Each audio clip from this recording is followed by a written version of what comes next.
For more than 1,000 years, one of the key responsibilities of the state has been the production and the regulation of money. For much of that time, the Royal Mint was based in London, in the Tower of London. But a generation ago, it moved out here to the Welsh Valleys, this super secure location, which I have been given exclusive access to today. So I'm off to check out some of the treasures of the Royal Mint, if I can get in.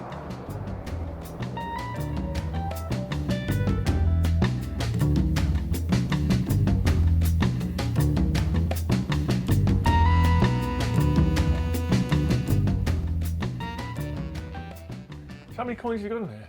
We've got roughly over 100,000, but we're always adding to it all the time. No way. Growing all the time. But that's British and foreign as well? British, overseas, the Mint's done it for every country around the world pretty much. We've done something for them. But in terms of where we all begin, it starts here really. So how far back do you go?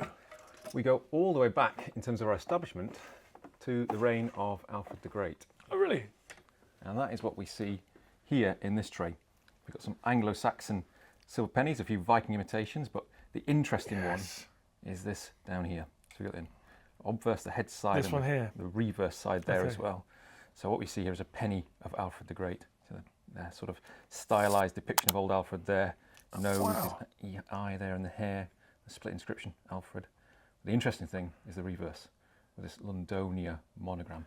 You've got his brother here, so you do go back earlier as well. So why is Alfred so special?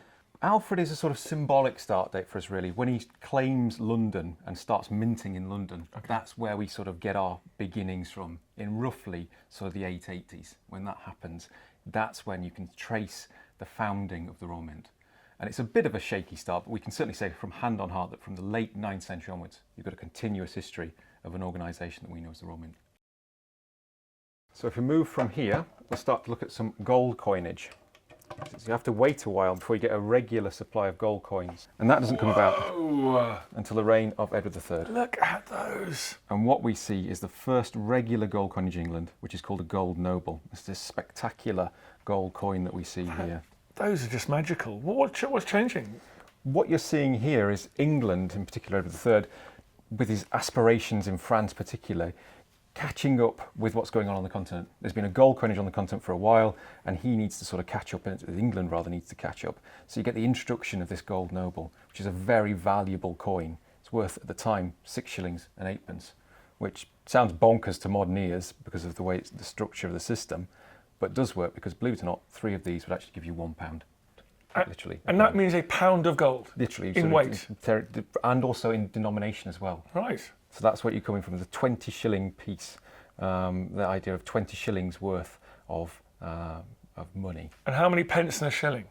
How many pence in a shilling? So you've got 12 pence to a shilling, 20 shillings to a pound. Right, okay. So you're looking here, this would be a fortune in the 14th century. This is a huge amount of money. This is only going to be used by your merchants, your banks and your gentry, and it's going to go across national boundaries. So imagine an English merchant going off to France to buy goods in bulk. He's probably paying his French counterpart with a small purse full of these things, and that explains the time and effort that gone into making this a truly remarkable, stunning coin. And again, it has to be reliable because otherwise trade will break down. There'll be no trust. Exactly, yeah. And you have to make sure you get the right ratio of gold to the value of the coin. This is actually Edward's second attempt of a gold coinage. The first one, he gets it wrong. There's too much gold in relation to its actual face value, and people just melt it down because it's worth more as bullion. So if anyone comes across leopards, which are up here, they're extremely valuable pieces because there's next to none left. These leopards here? These leopards up here, yeah. Wow. Coins do a lot of heavy lifting, don't they? I mean, coins, Huge through our history, they're an expression of royal power. They're sort of international propaganda. They're an essential tool of trade. I mean, there's so many different jobs. The joy of them is that even though they're quite small relatively, you can fit quite a lot of messaging onto them, and they're highly portable as a result. And that means that this messaging that you've got in here, which is quite cleverly done, can be seen much more widely. You know, it's going to go into continental Europe. This is going to be seen by the right sort of people in continental Europe. So you're getting a very powerful message across. Asking for a friend, how much would it cost to buy one of those now? It's tricky because they do vary, but if you've got a spare sort of £20,000 knocking around, you'll probably be able to get sort of an entry-level one. And they go up in value from there, depending on condition, depending on rarity and different types. So yeah, anywhere between 20, 40 and above £1,000. So we're approaching, very excitingly now, the 18th century, and I need to show you my precious treasure that I found. Let's have a look. On the foreshore of the Thames, a George II coin. You've got Britannia on there, you can clearly see it. 1752, so just almost 7 Years' War, which is a particular area of interest for me. But what can you tell me about that? What is it? So what you actually have here is a halfpenny. So That's a halfpenny? That is a halfpenny. Oh. Yeah, it's a copper halfpenny. And we have... It's actually, how do you know that? 'Cause it's small, you can just... It's the size. So also from the design, obviously you can see George II on there, but what you get is Britannia appearing on the copper halfpennies and farthings of the period. Interestingly enough, it does tie in with Charles II because it's during his reign that you start to see copper halfpennies and farthings being struck. We also have one of these ourselves. Oh, brilliant. Well, I'm not surprised. Oh, you're telling me this isn't the rarest coin in the world and it's worth 10 million quid? I'm afraid not. Okay. Unfortunately, you might have very to common. Hold off on your expectations of value because there is one of ours. Is that the same one? That's 1752. Isn't that cool? Same piece. I love it. One of our real strengths as a collection is we have a lot of rare coins. And I can't let you go today without you seeing the coinage of Edward VIII. Right, who only ruled for months. Edward VIII is the infamous monarch who abdicates in 1936. He comes to the throne in January 1936 and he's gone by December of the same year. And because he's on the throne for such a short period of time, no coinage bearing his portrait is ever released into circulation. Really? We were about a month away from going into mass production, planned for January 1937. Dodged a bullet there, didn't you? Yeah, well and truly. But the problem we have is that we go through the whole design process, creating a new monarch's coinage from new reverse designs and a new portrait. And what you see here are very, very rare coins because they're all the trials, the tests and the patterns that go into developing a new monarch's coinage. So hugely rare pieces as we didn't go into production. I'm sure there's hardly any in. We're probably looking at the lion's share of the... Well and truly. And you can see from some of these marks here that the British Museum have to borrow the pieces from us because they don't have any in their collection. So it gives you an idea of how rare they are. But Edward is a very difficult man to deal with for us at the Royal Mint because it's tradition that the way the monarch faces should alternate by reign. And that is a long tradition that goes all the way back to Charles II. And Edward would have been the first monarch to have broken those centuries of tradition because he felt that this was his best side. Oh, no way. And he was doggedly determined to have his best side left side of his face appear on the coinage, yeah.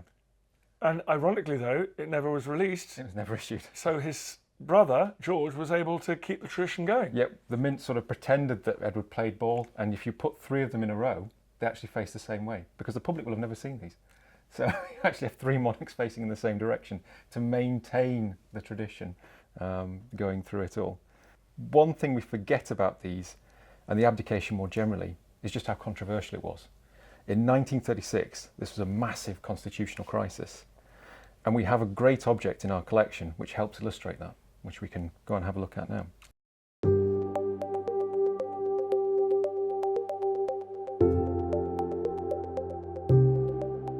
So we've come over here to look at the box in which the Edward VIII coinage was kept.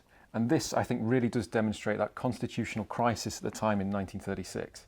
Because when he abdicates, the Mint doesn't want to seem to be tainted by the controversy of Edward VIII. So all of those coins we've seen are bundled into this box. And it's only a small box, and it's got this wonderful inscription, which is not to be opened except in the presence of 2 senior officers of the Royal Mint. Amazing. That was then clearly wrapped up with string. And with a seal on it. Is then sealed off to show if anybody's been at it. Old-fashioned cat and wax seal. And this little box of coins sits at the back of the Deputy Master's safe for about 30 years before in the 1970s they're finally allowed to enter the light of day and come into the museum's collection. So they weren't even allowed into the museum? No, they sat at the back of the Deputy Master's safe. That shows how toxic it was. Right? Completely. And if we open it, we can see how these things were stored.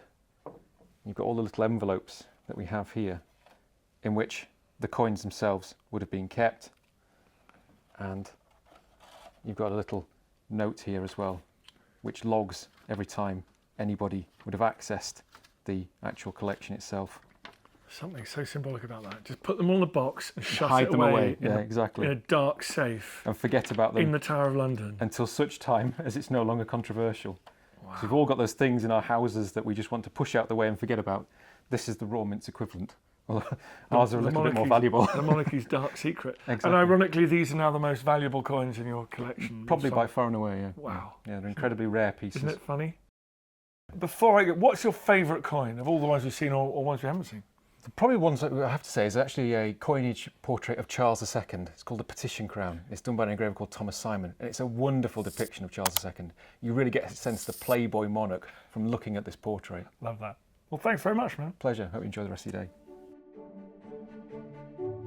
I headed over to the museum to speak to Rebecca Morgan about the auctions at the Royal Mint and the reasons why rare coins remain such an important part of our history. What's this one here? This is the Henry VII Sovereign, regarded as the coin that started it all. The Sovereign's still the most collected coin today, known as the chief coin of the world. And Henry VII ordered for this to be made because of the prestige, really. It was the largest gold coin made at the time. You could eat your dinner off that. I wouldn't. Well, that's the funny thing about coins, isn't it? They're designed to be, to allow you to buy and sell and to represent wealth. And yet, they've become so valuable. They're collector's items now as well. They're a piece of history, aren't they, coins? They went through a certain period of time, they were made in a certain period of time, whose hands they could have passed through. That's what fascinates people, is the story behind the coin. I mean, the design is beautiful, and some people collect for design alone, but usually it's the story that really gets people hooked into collecting. They're quite valuable, I guess, right? So they're a good source of, if you're nervous about economic breakdown, you can keep them in your house and under your bed. Absolutely, they can be, and it obviously depends on what you collect. So circulating coins generally less so, but the rarer the coin, usually the more valuable it can become. Do people send you in coins, and do you have a kind of Antiques Roadshow role here? We have two sides to that. So we have the Royal Mint Museum, who look at anything that is what is post-decimalisation, and even pre-decimalisation as well, but we have an authentication evaluation service in the Royal Mint as well, where you can send your coins in to be authenticated and valued, if you wish. Do you ever get people sending in coins that they think are going to be amazing, and it turns out they're forgeries and they're... Absolutely, all of the time, but we also have the other way, where people are sending coins that they just think are a run-of-the-mill coin and actually really rare and valuable. There must be some forgeries, though, that become quite valuable even though they're forgeries, like if they're old enough. I think generally the forgeries are always less valuable than the genuine coin. Sometimes they detract from the genuine coin, but if you find a genuine rarity, then you really are really lucky. If I won the lottery, I would try and collect a coin from every single monarch of England and Britain. That is an absolutely, that's the most popular way to collect, Oh, actually. fine, okay, thanks very much. That's okay. So a monarch, that's how people start collecting. They either collect a monarch from every era, or they collect a denomination from one monarch, if they like a monarch in particular. We saw the Henry VII Sovereign earlier. That is classed as the first sovereign that started off the sovereign we still see today. Really popular amongst collectors, sovereigns. People try to collect one from every monarch or one from every time that they were struck. And we have a full auction programme at the Royal Mint where people can consign their collection. So if you want to move on from a collection, you've collected all your sovereigns and now you've decided you want to collect guineas, you could put your sovereign collection into auction, consign it to us, and we will get you the best price for it. So that doesn't, so you're not auctioning off stuff from your own collections. These are just, you're just helping other people to get rid of. Absolutely. Okay. I mean, auctions generally are consignment led. We do have our own auctions, a trial pieces auction, which is exclusive to us, which is our own stock, because it's something we've created as individuals at the Royal Mint. We also have a consignment auction program where people can consign their coins and see what price they get for in the market. What is the future of coins, do you think? Like, because we're all talking about Bitcoin, we're all talking about NFTs. Do you think there's a future for bits of precious metal like that? I think the fact that 1100 years on from the Royal Mint starting, we are still seeing a massive amount of people collecting coins is testament to the future of collecting coins as well. The Alfred the Great penny, one of the oldest coins we ever struck, is absolutely, still on everybody's wish list. The first sovereign, which was, hundreds of years ago, people still want to own these pieces of history. I don't think history will ever become uninteresting. In our digital world of quantitative easing and cryptocurrencies, it was great to reconnect with coins made of precious metals, a way of exchanging wealth that stretches back for millennia. And each of those coins that I've seen today connects you with a particular point in our history. The craftsmanship, the art, the outlook, and the ideas that underpin our society.